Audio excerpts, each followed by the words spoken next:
Thank you for joining us here on Republic TV on This Is Exclusive. Ladies and gentlemen, coming to you with four big stories. You've had a disastrous showing by Shehbaz Sharif, and even before his return to Islamabad, before he takes that flight back, there is some disastrous news, not something that he didn't know about. But Pakistan is being dumped by China. The first step is here. That and more coming up as we get you some inside details of Kavita. Kavita, the daughter of KCR, who quit her party today in full public glare. We have some inside details from top BRS sources on why she may have resigned. Here are the headlines.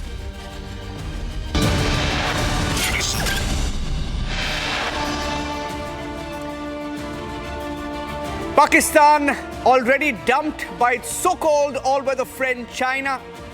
They will not anymore sponsor the Belt and Road project. China steps aside. ADB will now fund Pakistan's project.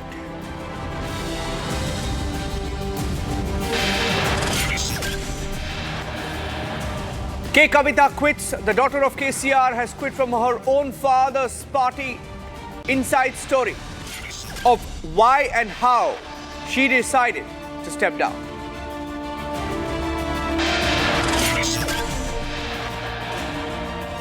Inside details from the Agriculture Ministry on Republic on countering the Trump tariffs, the different sectors that are affected.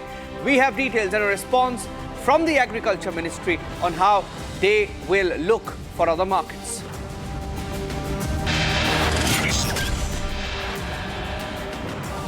International Booker Prize winner Banu Mushtaq in the middle of a Dasara controversy in Karnataka. She was questioned by the BJP and the royal family on why she was selected to inaugurate the prestigious Dasara festival. She's broken her silence on Republic.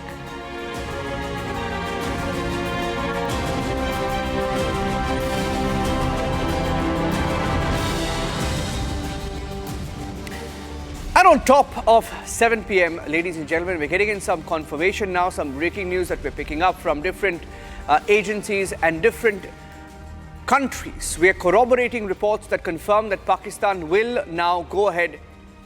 They will proceed with the loan from ADB. China has decided to step aside, and China is increasingly worried about their money not being repaid by Pakistan. Pakistan will go ahead with its project of the Belt and Road Initiative with a loan from the Asian Development Bank after China decides to retreat due to concerns over unpaid dues over the years. This has been brewing for some time. China has been thinking twice, given how much they've gone out of the way to help Pakistan, and Pakistan has now decided to go ahead. They will move with the project. They will move with ADB. China has decided to simply step aside. Sushant Sareen is joining us. Sushant Sareen, he's part of ORF and he's a strategic affairs expert as well. Now, this was seen coming, Sushant. We knew that China at some stage would lose patience with Pakistan. When you look at the overall, investment that China has made in Pakistan, how does this move figure? What is your analysis of this? So, Niranjan, I don't necessarily agree with your description that China has dumped Pakistan. But yes, insofar as China's attempts to build the Pakistan economy through the CPEC project, tied much more closely to the Chinese economy, I think that, that ambition has gone to seed. It's dead, basically. And quite clearly, none of those projects seem to be working. The Chinese companies are losing money. The power projects that they set up in Pakistan, they are bleeding.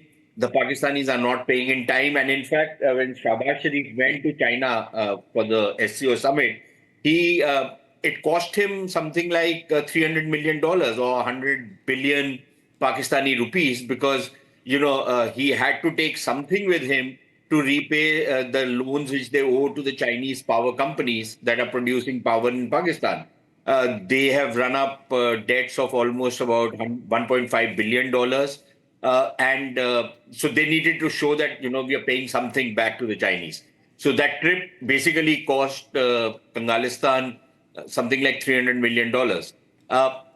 But there is no, and the telltale signs of the Chinese losing interest have been there for some years now. There has been no new investment in the CPEC projects, at least over the last couple of years. The Chinese have been going slow on some of the projects that are currently underway inside Pakistan. And quite clearly, they've realized that the sheer incompetence in Pakistan to provide even the basic facilities for these projects is something which has been extremely galling for the Chinese, because it has upset their entire calculations. The Gwadar port, for example, is a dead port. There is hardly any ship which comes out there. The Pakistanis tried to divert, the shipping to Gwadar, and then, not catch their nose like this, but catch it from around the head. But that also hasn't worked. They've tried to link up this whole CPEC thing to Central Asia. That hasn't worked. So clearly, the CPEC projects are bleeding money, and the Chinese don't want to lose more money or throw good money after bad. Now, the problem, however, is, and that's also the irony of this whole thing, that ADB is basically a kind of an adjunct. I know some people will not agree with what I'm saying, but it's a kind of an adjunct of the World Bank or the Bretton Woods system. And to see ADB now fund a BRI project, I think the irony is inescapable. And the Chinese, of course, will not have a problem, because if the ADB is going to sink money in this particular project, then the Chinese will free ride on it. Why should they spend their money on it? The Pakistanis, however, will not be able to pay back that money. But I suppose ADB is not even going to ask them for money. After all, if Trump is so enamored and he's making his pile, then he doesn't care if ADB or some of these other banks lose money.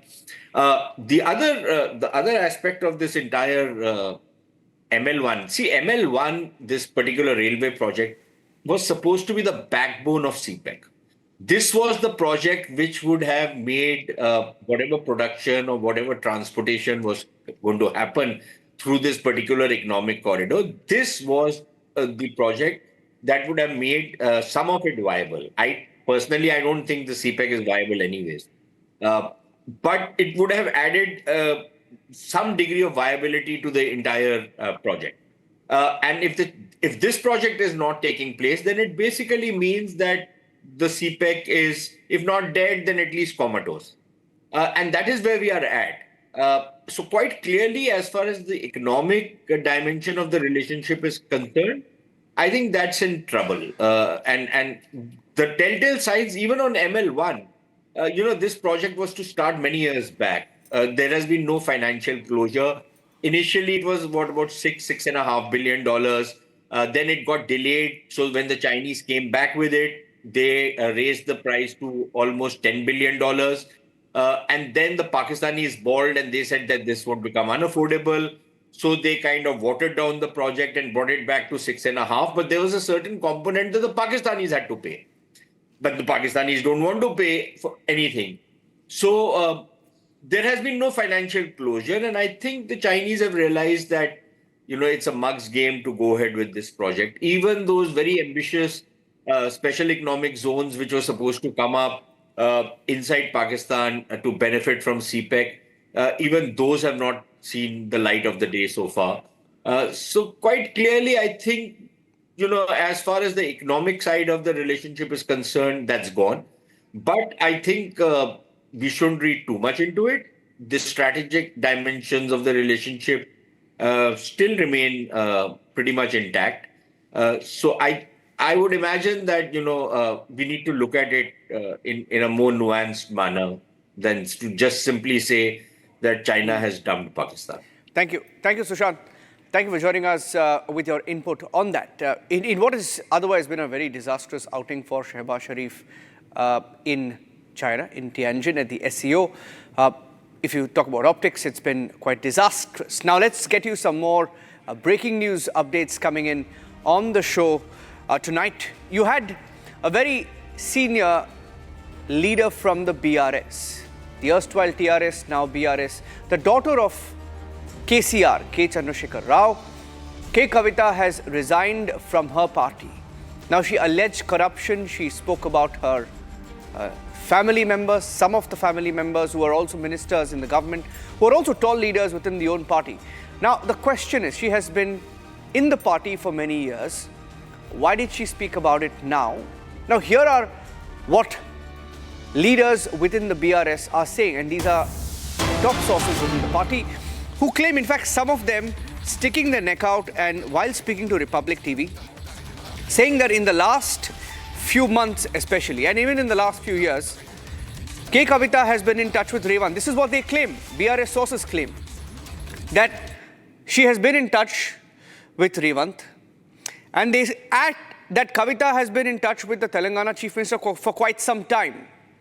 In fact, Revant Reddy has also been very interested in the Kaleswaram project, and they've been very close for a very long time. They have been in touch for a long time is what they say. And they add that it appears that the Telangana Chief Minister could have created a rift within the family. It appears, and this is what they say, that the KTR family is being extremely careful while responding to this controversy. They are being very cautious. They don't want to, since Kavita is the daughter of KCR, the sister of KTR. It's a very, very sensitive issue, and that is why they are holding back and they don't want to talk about it. But they do, of course, add that it appears that she may have been instigated. The words used by the top BRS source is that she may have been instigated. They feel that there is some collaboration that may have happened where she may have discussed a few things with Revant Reddy, the Telangana Chief Minister as well. Now, all of these are attributed to a source in the BRS as we track that story of K. Kavita and why she quit. Why she quit from her party. Let's go to the next story. On This Is Exclusive, let's get you the big story on the tariffs. When you talk about the tariffs, ladies and gentlemen, India has been doing everything to look for alternative markets, every sector that has been impacted, textile, agriculture, and we have a very detailed response that's coming from the Agriculture Ministry, and that's our third story on This Is Exclusive this evening. Let's get you that breaking news update. In fact, Agriculture Ministry sources telling Republic that the US tariffs could impact some sectors, for example, the shrimp export sector, and they're neutralizing it. They feel that the measures that are now being taken, talks that have been initiated with the concerned stakeholders, we are being told that the Union Minister of Fisheries, for example, Rajiv Ranjan Singh, there was a meeting that was held which was attended by senior officials from the government last month with seafood farmers, stakeholders from states like Andhra Pradesh, Maharashtra, Gujarat and Kerala. We are hearing they've begun studying markets of United Kingdom, European Union, Oman, UAE, South Korea, Russia and even China as far as shrimp is concerned, because shrimp exports are a critical sector that will likely be impacted by the US tariffs. A major emphasis are on the markets of two countries which will in all likelihood not just make up for the US market but perhaps also increase exports in a way. Soumya is joining us with those details. Soumya. Yes, well, see, heads on, the Indian government is working on so that our farmers or the concerned sectors and the ministries do not get affected by the Trump tariff threats, and they are taking the challenge head on. So it all started when the tariffs came in effect on August 27th. And now an important meeting took place on August 11th, which was convened by the Fisheries Union Minister, Rajiv Ranjan Singh, and was also attended by George Kurian, senior officials from the Agriculture Ministries, fisheries department heads from several states, including Andhra Pradesh, Kerala, Gujarat, Maharashtra, and farmers as well. So now various sectors, various industries are going to be impacted by the tariffs. However, the Indian government, the respective ministries have started working out as to how they can divert the markets from US so that there is zero to no, so that there is little to no effect on the farmers or the particular sectors. As far as shrimp farmers, the shrimp exports are concerned, we were told by the sources within the agriculture ministries that market size are being read, are being studied, and topping that list is UK. UK is topping this list because remember, Prime Minister Modi during his visit in July had signed an FTA with United Kingdom. The rest, the other countries making to the list are Russia, China, South Korea, UAE, Oman, among others. Now, emphasis are on two countries majorly.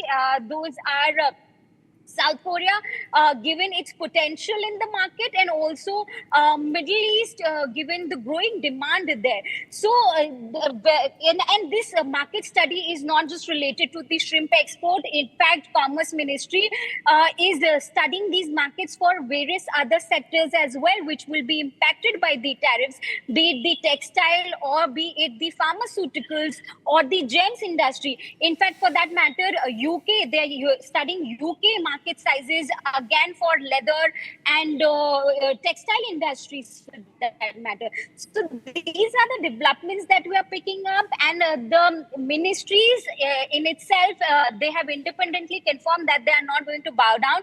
They're not going to be threatened by Trump tariffs, and they will work. There is not going to be any sort of negotiations with the United States, which in turn will affect the integrity of the work of the Indian farmers. Okay. Thank you for joining us with those inputs, Soumya. With the steps that the Agriculture Ministry has taken, and they have responded exclusively to Republic TV on looking out for the alternative markets. Let's move on to the next breaking news coming in. Okay, so there is the Booker Prize winner Banu Mushtaq, who's been asked to inaugurate the annual Dasara festival in Mysuru, Karnataka.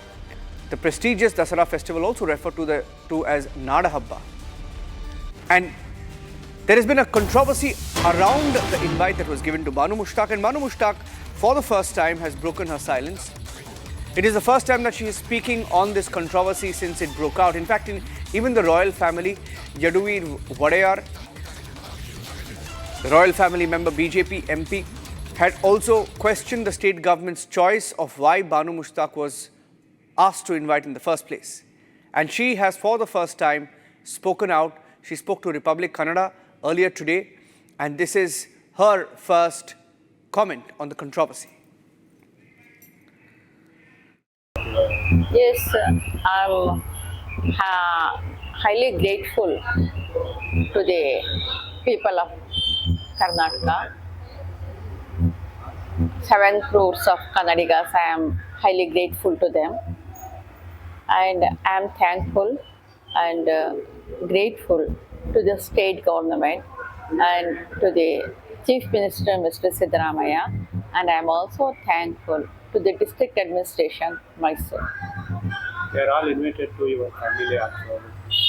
Yes. Yeah. It's a total invitation, not only to the entire family also. That's why I'm also very grateful to them. They invited to 22nd September. Any plan?